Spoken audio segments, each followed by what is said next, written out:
Gold hub తాకట్టులో ఉన్న బంగారాన్ని విడిపించి కొనబడును. అదే రోజు ఆన్లైన్ ధరకు కొని డబ్బులు ఇవ్వబడును. నమస్తే, వెల్కమ్ టు మనం టీవీ. నేను మీ ప్రియాంక. చెడు వ్యసనాలకు బానిసైన వాడితో స్నేహం చేస్తే చివరికి ఏమవుతుంది? ఒక చెడు స్నేహం మనల్ని ఏ స్థితిలో నిలబెడుతుంది? లేదా మంచి హృదయం లేనివాడు లేదంటే చెడ్డ గుణం కలిగిన వాడితో మన స్నేహం చేస్తే మన పరిస్థితి ఎలా ఉంటుంది?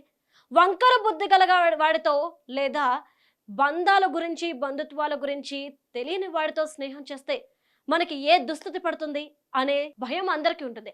ఈ రోజు దానికి ఒక ఉదాహరణ జీడిమెట్లలో జరిగిన ఒక హత్య.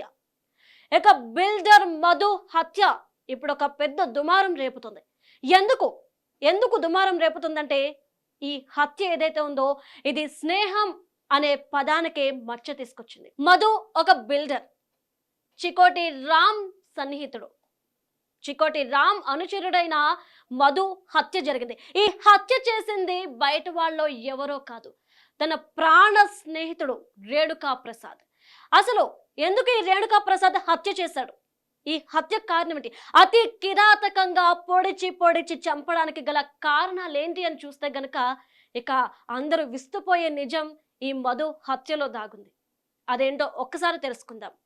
ఇక మధుకి క్యాసినో ఆడే అలవాట్లున్నాయి, ఇక అలానే తాగుతాడు కూడా.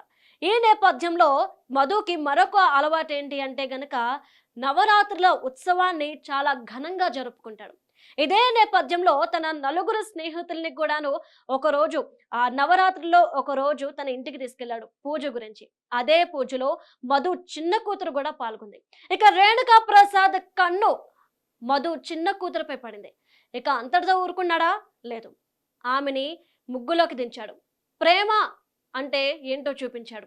ఇక మన ఇద్దరం పెళ్లి చేసుకుందామని అడిగాడు. దీనికోసం వెళ్ళి మధుని అడిగాడు, మీ చిన్న కూతుర్ని ఇచ్చి నాకు పెళ్లి చెయ్యండి అని. ఒకవేళ నిజంగా తన వయసుకు తగ్గవాడు రేణుకా ప్రసాద్ మంచివాడైతే బహుశా మధు ఒప్పుకునేవాడేమో. కానీ మధు చిన్న కూతురికి రేణుకా ప్రసాద్కి 15 ఏళ్ల వయసు తేడా ఉంది. ఇదే మధు ప్రశ్నించాడు. 15 ఏళ్ళు తేడా ఉన్న మీకు పెళ్లి చేయడం కుదరదు, ఇంతటితో దీన్ని ఆపేయండి అంటూ కూడా మధు వాళ్ళ ప్రేమకి పెళ్లికి అడ్డుపడ్డాడు. దీంతో రేణుకా ప్రసాద్ కసి పెంచుకున్నాడు. రేణుకా ప్రసాద్ ఎంత కసి పెంచుకున్నాడు అంటే తన ప్రేమ నుంచి దూరం చేసినందుకు మధుని హత్య చేయాలని. ఇందుకోసం సుపారీ గ్యాంగ్ ని నెల రోజులుగా హైదరాబాద్ లో పెట్టి పక్కా ప్లాన్స్ ఎన్నో వేశాడు. కానీ అన్నిట్లో కూడా విఫలం చెందాడు. ఇక ఇంతటితో అవదనుకున్నాడు. ఇక హైదరాబాద్ లో మధుని హత్య చేయడం ఎట్టి పరిస్థితుల్లో కుదరదు అని క్యాసినో పేరుతో బీదర్ తీసుకుపోయాడు. ఇక క్యాసినో పేరుతో బీదర్ తీసుకుపోయి ఫుల్గా తాగించి పొడిచి చంపాడు. దీనికి కేవలం కారణం తన చిన్న కూతుర్ని ఇచ్చి పెళ్లి చెయ్యను అన్నందుకు. తన ప్రేమకు అడ్డు తగిలాడన్న ఒకే ఒక్క నేపంతో మధుని అతి కిరాతకంగా హత్య చేశాడు ఒక స్నేహితుడు. అంటే ప్రేమ కోసం స్నేహాన్ని బలి తీసుకున్నాడు. స్నేహితుడి చిన్న కూతురు కోసం తండ్రిని హత్య చేసి ఈరోజు పరారిలో ఉన్నాడు రేణుకా ప్రసాద్. ఏదైనప్పటికీ ఈరోజు నలుగురు స్నేహితుల్లో ముగ్గురు నిందితులుగా మారారు. మిగిలిన వారినే ఇది తప్పు, ఇలా చేయడం కరెక్ట్ కాదు, ఆ అమ్మాయి మన స్నేహితుడి కూతురు అని చెప్పకుండా ఈ హత్యలో పాలు పంచుకున్నారు మిగిలిన ఇద్దరు స్నేహితులు కూడా. అసలు దీన్ని ఏ విధంగా చూడాలి? సమాజం ఎటుపోతుంది? కనీసం ప్రేమకి పెళ్లికి 5 నుండి 6 ఏళ్ళ మధ్య వ్యత్యాసం ఉండాలి అన్న విషయం ప్రతి ఒక్కరికి తెలుసు. అంటే వయసు వ్యత్యాసం అమ్మాయికి అబ్బాయికి 5 నుండి 6 ఏళ్ళు ఉండాలి. ఇది పెద్దలు ఎప్పటి నుండో చెప్తున్నది.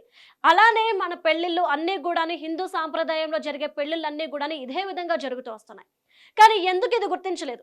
కనీసం రేణుకా ప్రసాద్కి ఆలోచించే జ్ఞానం లేకపోవచ్చు. మిగిలిన ఇద్దరు కూడా ఇది తప్పు, స్నేహితుడి కూతురు అంటే మనకి కూడా కూతురుతో సమానం లేదా మేనకోడలతో సమానం, అంతేగాని ఈ విధంగా ప్రేమించకూడదు, ప్రేమ కోసం మన స్నేహితుడిని మనం హత్య చేయకూడదు అని చెప్పాల్సిన వాళ్ళు కూడా ఈ హత్యలో పాలు పంచుకోవడం అతి దుర్మార్గం, అతి కిరాతకంగా ఈ రోజు చెప్తున్నారు.